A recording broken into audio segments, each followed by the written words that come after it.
Assalamualaikum Ayah. Waalaikumsalam warahmatullahi wabarakatuh. Bagaimana anak-anak? Sudah siap mendengar cerita hari ini? Sudah, Ayah.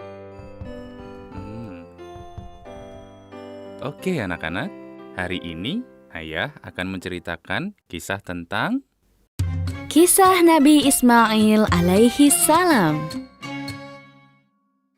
Nabi Ismail alaihi salam adalah anak Nabi Ibrahim alaihi salam dan Bunda Hajar.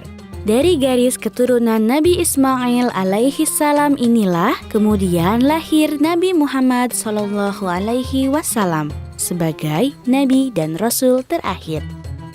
Ia adalah orang yang paling ikhlas dan taat kepada perintah Allah Subhanahu wa taala. Nama Nabi Ismail alaihi salam telah disebutkan dalam Al-Quran sebanyak 12 kali. Banyak peristiwa besar Islam datang dari kisah Nabi Ismail alaihi salam. Salah satunya adalah berlari kecil dari Bukit Sofa ke Marwah, yang kini menjadi rukun ibadah haji dan umroh. Kisah ini bermula setelah Nabi Ismail alaihi salam dilahirkan. Allah memerintahkan Nabi Ibrahim alaihi salam, istri dan anaknya ke Mekah.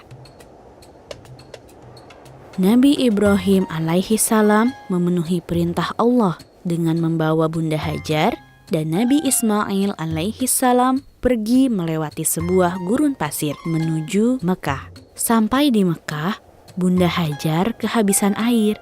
Ia merasa sangat haus. Begitu pula dengan Nabi Ismail alaihi salam yang terus-menerus menangis. Bunda Hajar pun berusaha meminta bantuan. Ia terus berlari dari Bukit Sofa ke Bukit Marwah. Hingga akhirnya Allah memberikan mukjizat berupa keluarnya mata air dari hentakan kaki kecil Nabi Ismail alaihi salam. Inilah yang kemudian menjadi cikal bakal sumur Zam-Zam yang ada hingga sekarang. Setelah Nabi Ismail alaihi salam remaja, Nabi Ibrahim alaihi salam mendapatkan mimpi berupa petunjuk dari Allah Subhanahu wa taala untuk menyembelih Nabi Ismail alaihi salam, anak semata wayangnya yang ia tunggu-tunggu selama hampir 99 tahun. Namun, untuk menaati perintah Allah, ia segera mendatangi putranya dan menyampaikan mimpi tersebut. Bukannya takut atau cemas, Nabi Ismail alaihi salam malah mengikhlaskan dirinya. "Wahai ayahku, kerjakanlah apa yang diperintahkan oleh Allah Subhanahu wa taala kepadamu. Insya Allah, kamu akan mendapatiku termasuk orang-orang yang sabar."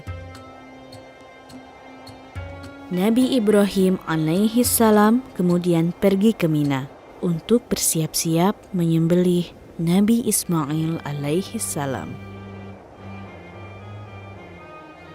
Ia mengikat kain di atas muka Nabi Ismail alaihi salam agar ia tidak dapat melihat raut wajahnya. Mereka sudah menyerahkan semuanya kepada Allah Subhanahu wa taala.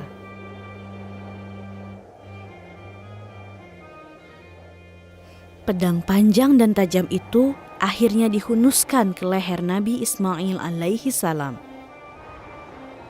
Sebuah keajaiban pun datang. Malaikat Jibril alaihi salam diutus oleh Allah untuk menggantikan Nabi Ismail alaihi salam dengan seekor kibas yang sangat gemuk. Allah telah menyelamatkan Nabi Ismail alaihi salam. Dari peristiwa inilah kemudian turun perintah Allah kepada umat Islam untuk melaksanakan ibadah kurban di setiap bulan haji atau bulan Dzulhijjah.